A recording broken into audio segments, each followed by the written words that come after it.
There was a man named Phil who lived all by himself. His small apartment was quiet and neat. He did not have a wife. He did not have kids. He had a job talking about the weather on TV, but he did not like it. He thought, "My life is empty. Every day is the same."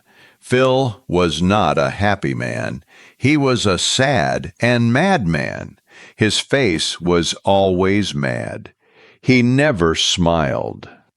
There was one part of his job that made him very, very mad. It was a yearly trip that he hated. Every year, he had to go to a tiny town. The town had a funny name.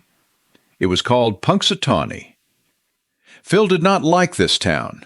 He went there for a special day. The day was called Groundhog Day. He thought it was the silliest day of the year. On Groundhog Day, all the people in the town came together. They would look at a small animal. The animal was a groundhog. The people had a fun belief. They believed that if the sun was shining, the little groundhog would see its shadow on the ground. The shadow would scare the animal, and it would run back into its home to hide for 6 more weeks. This meant winter would last longer. But if the day was cloudy, the groundhog would not see a shadow. It would not be scared. This meant spring would come soon. This is not science, Phil would think. This is just a silly game. It made him feel like his job and his life had no meaning. Phil had to go to the town with 2 other people. One person was a man with a camera.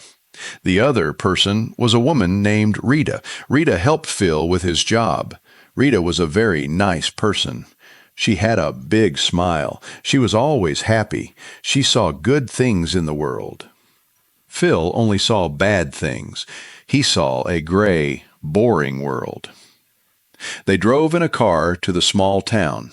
Phil did not like the car. He did not like the drive. He said mad things. He said the town was silly. He said the groundhog was silly. Rita just smiled. She knew Phil was a sad madman, lost in his own anger. They went to a small hotel in the town. The beds were warm. The rooms were nice. Phil did not like it. He just wanted to do his job, and then he wanted to go home, back to his empty apartment. He wanted to go home and went to sleep. The next day, a clock radio woke him up. It was 6 in the morning. A song played on the radio. It was a happy song. 2 men